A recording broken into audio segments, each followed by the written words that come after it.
বিরল এক জটিল রোগে আক্রান্ত ছোট্ট মনশ্রীর চিকিৎসার জন্য প্রয়োজন প্রায় 18 কোটি টাকা। এত বিপুল অর্থ জোগাড় করা পরিবারের পক্ষে সম্ভব নয়। তাই মনশ্রীর পাশে দাঁড়াতে মানবিক উদ্যোগ নিয়েছে ধর্মনগরের একদল যুবক যুবতী। তারা শহরের বিভিন্ন এলাকায় সচেতনতামূলক প্রচার চালানোর পাশাপাশি সাধারণ মানুষের কাছ থেকে স্বেচ্ছায় আর্থিক সহায়তা সংগ্রহ করছেন। হাতে প্লেকার্ড ও ব্যানার নিয়ে তারা মানুষের কাছে আবেদন জানাচ্ছেন যাতে ছোট্ট মনশ্রীর চিকিৎসার জন্য প্রয়োজনীয় অর্থ সংগ্রহ করা যায়। উদ্যোক্তাদের বক্তব্য, সমাজের প্রত্যেক মানুষের সামান্য সহযোগিতাও মনশ্রীর চিকিৎসায় লড়াইয়ে গুরুত্বপূর্ণ ভূমিকা রাখতে পারে। অর্থের অভাবে যেন একটি নিষ্পাপ প্রাণের চিকিৎসা থেমে না যায়, সেই লক্ষ্যে তাদের এই উদ্যোগ। ধর্মনগরের যুব সমাজের এই মানবিক প্রচেষ্টা ইতিমধ্যে সাধারণ মানুষের প্রশংসা কুড়িয়েছে। সকলের একটাই আশা ও প্রার্থনা, প্রয়োজনীয় চিকিৎসা পেয়ে ছোট্ট মনশ্রী দ্রুত সুস্থ হয়ে স্বাভাবিক জীবনে ফিরে আসুক। ব্যুরো রিপোর্ট, নিউজ তৎকাল 24।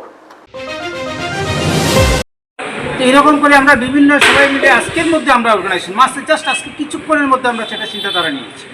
তো আমরা সবাইকে জানাতে পারিনি, আমরা এই অল্প পরিসরের মধ্যে আমরা সেটা জানান দিয়ে আমরা এই কাজটুকুর মধ্যে আমরা নেমে পড়েছি।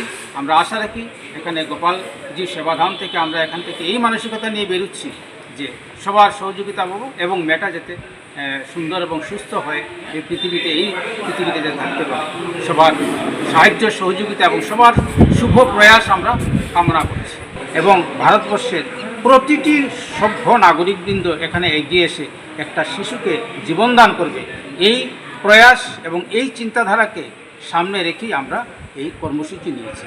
এবং এখানে আমরা আশা রাখি প্রত্যেক প্রবীণ ব্যক্তিত্বদের আমরা একটা চিন্তাধারা পাবো এবং যারা ইয়াং জেনারেশন আছে তারাও সবাই মিলে যাতে সাহায্য করে এই ছোট্ট শিশুর জীবনটাকে যাতে সুন্দরভাবে শ্রীবৃদ্ধি হয়, এটাই আমরা আজকের এই সেবাধাম থেকে করুণাময়ের নিকট আমরা সেটুকু প্রার্থনা জানাই এবং ধর্মনগরবাসীর কাছে আমরা সেটা বার্তা দিতে চাই যে ওই শিশুর প্রাণ রক্ষার্থে আপনারা সবাই মিলে এগিয়ে এসে যে যতটুকু করে পারেন আপনারা সেই অর্থরাশি প্রদান করার জন্য এটাই আমরা নিবেদন জ্ঞাপন করছি। আপনারা দেখছেন নিউজ তৎকাল 24।